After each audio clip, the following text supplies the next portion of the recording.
How internet works. क्या आपको भी लगता है इंटरनेट सैटेलाइट से चलता है? तो भाई सैडली आपका आंसर गलत है। इंटरनेट यूज़ करना 100% फ्री है भाई। तो ये एक टेलीकॉम कंपनी हमसे किस बात का पैसा ले रही है? हमने ये वीडियो अपने घर से शूट किया है और आप इसे अपने घर से देख रहे हो। हमारे दोनों के घर को कोई भी कनेक्ट करने वाला कोई भी एक केबल नहीं है, तो आप इसे कैसे देख पा रहे हो? अगर जानना चाहते हो तो इस वीडियो को एंड तक जरूर देखना। Hi guys, I am Ajay and I am Divesh. So already complications explain with animations.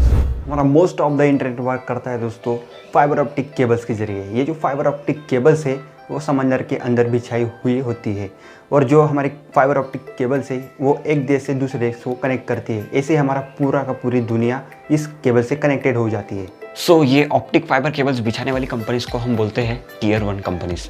तो टीयर 1 कंपनीज बेसिकली इंडिया में दो ही है। पहला है टाटा और दूसरा है जियो। तो वी और एयरटेल ये दोनों कंपनीज खरीदते हैं टाटा से इनका कनेक्शन, और ये कनेक्शन से फिर इन्होंने अपने जो ऑप्टिक फाइबर केबल्स है ये अपने टावर से कनेक्ट करते हैं और ये टावर से फिर हम तक इंटरनेट आता है। यानी कि ये टेलीकॉम ऑपरेटर्स को पैसा देना पड़ता है टीयर 1 कंपनी यानी कि टाटा को। इंटरनेट 100% फ्री होता है, तो यार ये कंपनी हमसे किस चीज़ का पैसा लेती है? तो वैसे जो भी समंदर के अंदर जो केबल्स होते हैं फाइबर ऑप्टिक केबल्स वो हमने बिछा के रखी है कंपनीज़ ने, तो उनको मतलब मेंटेनेंस का कुछ कॉस्ट लगता है। और जो हमारे टेलीकॉम ऑपरेटर्स है जैसे वोडाफोन हो गया, आइडिया हो गया, अब तो ये एक ही हो गए वी, तो इन्होंने कुछ टावर्स मतलब खड़ी की है, आपको पता ही है। तो इनको कुछ पैसा लगता है खड़े करने के लिए, कुछ मतलब करोड़ों में आपको लाइसेंस भी लेना पड़ता है। तो यही कुछ मेजर रीजंस है जिसकी वजह से हमसे इंटरनेट का पैसा लेते हैं।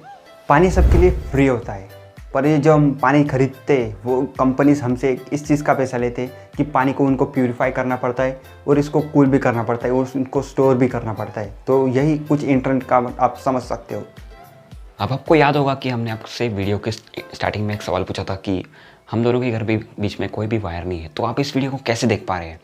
तो बेसिकली क्या होता है कि जब हम कोई वेबसाइट ओपन करते हैं जैसे कि फॉर सपोज youtube.com, तो अब आपके IP के नाम से एक रिक्वेस्ट जाएगी पहले तो, और वो डेटा जाएगा पैकेट्स के फॉर्म में, जो छोटे छोटे पैकेट्स होते हैं पैकेट्स के फॉर्म में डेटा जाएगा, और फिर वो जहाँ पे यूट्यूब का सर्वर होगा जैसे कि कैलिफोर्निया मान लो, तो वहाँ पे ये पैकेट्स को फिर से रीअसेंबल किया जाएगा डेटा में, और फिर वो वीडियो जो है उसका डेटा फिर से पैकेट्स में उनके सर्वर से आपके फ़ोन तक आएगा, और फिर वो फिर से रीअसेंबल होकर आप इसको वीडियो के फॉर्म में देख पाओगे। तो मतलब देखा जाए तो ये ओवरऑल बहुत कॉम्प्लेक्स प्रोसेस है। मैंने आपको इसको बहुत ही शॉर्ट में बताया है, बट हाँ ये बहुत ही ऐसा कुछ वर्क करता है।